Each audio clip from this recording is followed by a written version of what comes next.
Ramazani nëse marrim nuk është vetëm agjerim, sigurisht që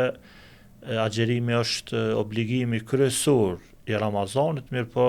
Ramazani nënkupton ma shumë se vetëm agjerim,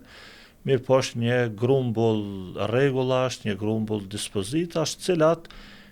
synimi i tyre është për me avancu njeriun edhe me pastru njeriun edhe me ngrit njeriun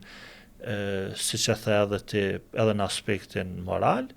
Përmes agjerimit ne e mësojmë disiplinën, vetkontrollin, menaxhimin e vetes, menaxhimin e kohës, vlerësimin e kohës,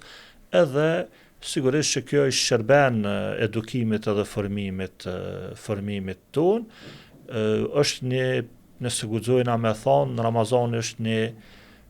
kurs intenziv, ose është një trajnim intenziv, i cili synon që këto vlera me ngulit. Psikologët thonë që nëse njeriu një veprim e përsërit prej 7 deri 21 herë në mënyrë të vazhdueshme,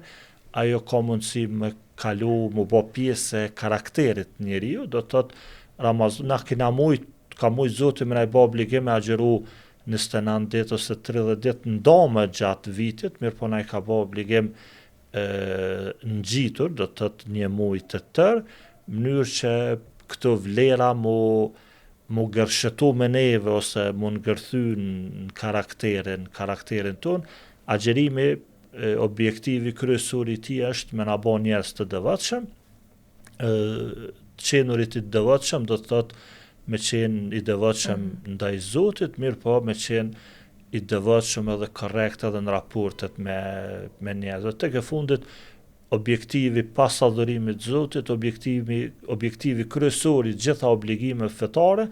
është me përmirësu njeriun, me bë njeri dobishëm për veten, rreth parë, për familjen, po edhe për rrethin e tij.